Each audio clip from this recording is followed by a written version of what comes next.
But I use my imagination a different way, right? I use my imagination because I've always been a writer. But I was lacking direction, really speaking. And I've done all kinds of writing. Plays, scripts. Used to do a column for a newspaper, magazine articles, music, everything. Poet, 7 books of poetry. Anyhow, at the time, 1983, I was working for the radio. I had a job on radio for the BBC in Liverpool, yes. BBC Radio Merseyside. What does BBC stand for? British Broadcasting Corporation. British Broadcasting Castration. That's what it feels like working for them. And I adopted the children of the Royal Wavertree School for the Blind. And they're my pals, and they still are. And I still raise lots of money for them, you see. And I used to go up a lot and read to these children. And the publishers used to send in new books for me to read to them. And do you know something? I didn't like the books that I was reading to them kids. No. You know why? Because the books were all about now. About the modern age. About technology, the march of progress, teenage angst, and divorce within the family. And I said, what happened to the magic? What happened to the magic? What happened to those books that I found on the shelves of libraries? Treasure Island, Wind in the Willows. What happened to all them? So I went away and I wrote my own magic. I wrote Redwall. Yeah. And I've come right from Redwall, right the way through to the Doomwyte. The Doomwytes. You know what I got that name? Yes. Babies know everything. I got that name from outside the old medieval times. Outside each little village or hamlet was a cemetery, a graveyard. And the legends used to be little lights. And they said they were from the spirits of the dead. Whites. White. And they were called Doomwytes. And they weren't friendly things. They used to lead travellers astray. Lead them into the swamp, lead them into the lake, lead them over a cliff, lead them to any disaster where the traveller would lose their life. So I've come right from Redwall, right through how many books is it now? 19. 20. 20. It's 20. Yeah, I can say 20 in American. It's 20. I learn an American word every year. Do you know what my last year American word was? Absolutely. Sounds American, doesn't it? Absolutely. Yeah, and I've come right from there. And I never had any splendid education, you know. And I love coming to America. If I come to America, these beautiful bookshops, friendly people, and the schools are amazing, aren't they? All the facilities they have, you know. Science laboratories, big libraries, music rooms, sports halls, recreation fields.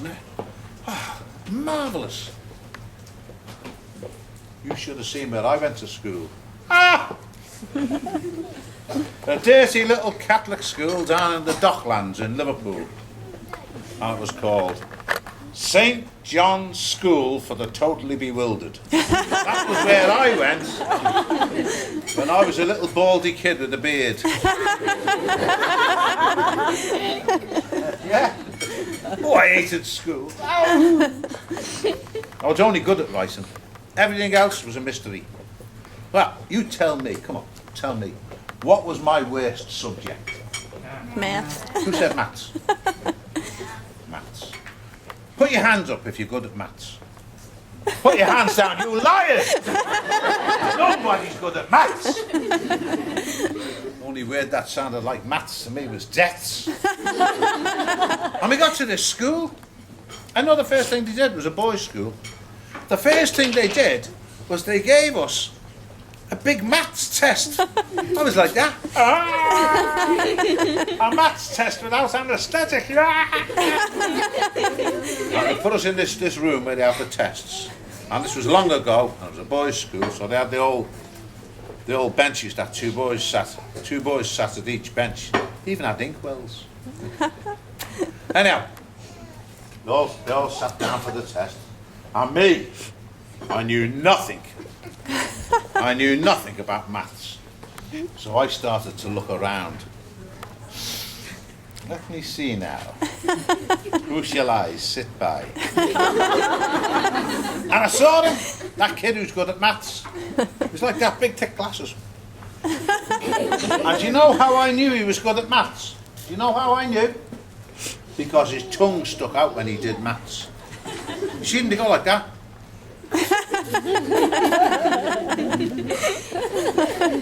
Good at maths. So I sat next to him, the little rat. Have you ever had to sit next to a kid in school like this? Do you know what he did? He covered his work with one arm, like that. So I sat next to him. And do you know what I did? You know what I did, Charlie? I cheated and copied. Yeah. And I'm not proud to say that. And one of the reasons I've been sent here today is to tell you young Ottenonians to give you this message. Never cheat and never copy, and you know why? You get caught, that's why. You get caught. Are there any teachers here today? Any teachers? Yeah. Now. You think they're just teachers, don't you? No, baby. No, forget it. You ask them later. Ask Miss, ask Sir. They'll tell you. For 10 years before they were teachers, they had to go on a special course with the FBI and the CIA, just learning how to catch cheaters and copiers. Yeah. And I was caught like that. As soon as this test was over, teacher gathered in all the papers, you see, and just pulled mine out, and this lad's had been sitting next to. Went, I thought so. Brian Jacques, you evil child, come out here. And this was a nun.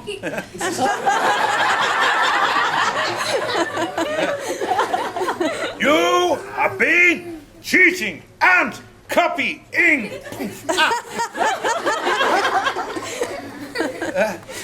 In those days, they called that child psychology. And guess what? It worked. And you never think you'll be caught, do you? How did you know she done copying? How did you know? How did I know? How did I know? Quite simply, because this boy had written on his paper, I do not know the answer to number 8, and you had written, and neither do I.